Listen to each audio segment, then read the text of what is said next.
Nothing holds together, and that's freedom in it. Alright, so let's start simple, yeah? You've never actually met yourself, like properly met. You've met sensations, thoughts, little bursts of emotion, all that jazz. But a solid self? Nah, never seen one. There's a face in the mirror, sure. But that's just light bouncing off a bit of skin. There's a voice in your head, but that's just noise. And that whole story about me, my life, my choices? If you poke at it, it's just more story. Every time you go looking for this I, all you find is another feeling, another thought. Never an owner. So, what's actually going on then? Just this. Seeing, hearing, feeling, thinking. Stuff happening, no one behind the scenes pulling the strings. Each moment just pops up out of nowhere, hangs about for a second, then poof. Gone. No controller, no witness, no reason. It's like watching a movie and realizing you're not the projector. You're a bit of the movie pretending to be the one showing it. We chat about cause and effect like we've got it all worked out. This made that happen. I decided this. That's why that went wrong. But you never see any of that clue, do you? You just see this moment, then another. The mind makes up the links because it's scared stiff of the idea that nothing actually connects. But that's the truth. Nothing connects. The world just appears, brand new, every blink. What you call past, just a memory now. Future, just a thought about what might be. Both floating around in the same little dream space. Without that imagined chain of cause and effect, everything's suddenly unanchored, unpredictable, free. Not chaotic, just alive, without needing a storyline. A sunset doesn't sit there thinking, right, I'm afternoon now. It just glows, doesn't it? A tear doesn't go, oh, I'm crying 'cause of that. It just falls. The mind loves pretending it's in charge. I chose this, I did that. Go on, try to catch the exact moment you make a decision. You won't. Thoughts just appear out of nowhere. Desires too.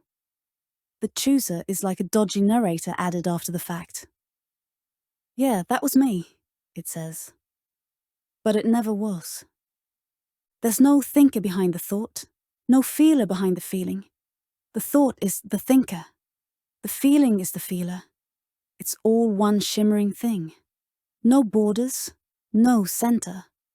When the illusion of cause falls apart, the illusion of control goes with it. And weirdly, that's when it all gets properly peaceful. Because the fight was never with life. It was with the fantasy that you were supposed to manage it. When that drops, what's left? Just this mad, immediate aliveness. The rain on the roof. Some bloke shouting outside. A laugh.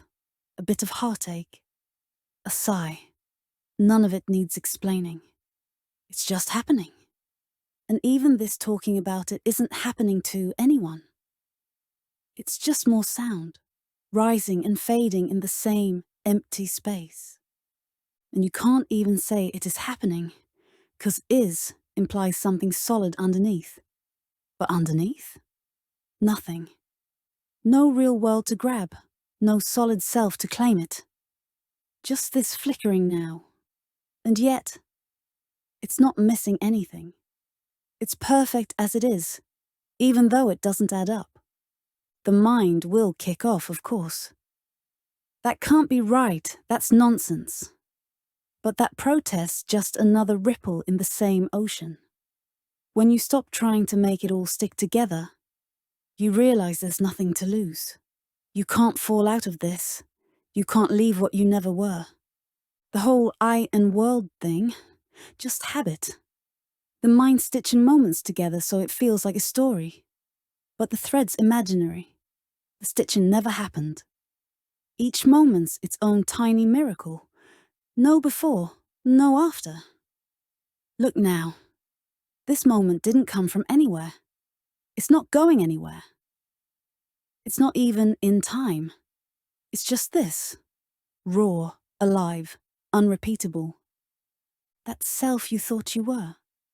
Just a ghost built out of memories and expectations. But when that ghost disappears, nothing's lost. The body still breathes. Words still form. The bus still doesn't turn up when it's meant to. But the claim of ownership, my life, my story, that vanishes. Life just lives itself, like it always has. And maybe that's the real freedom, not about choice, but the end of the chooser. Not about finding meaning, but seeing that meaning's already everywhere, in everything, for no reason at all. So what's left when it all collapses? Not emptiness, not fullness, not even awareness. Just this. Too ordinary to name, too wild to grasp. This cup, this heartbeat, this breath. They don't belong to you. They are you. And you, whoever that was meant to be, were never here at all.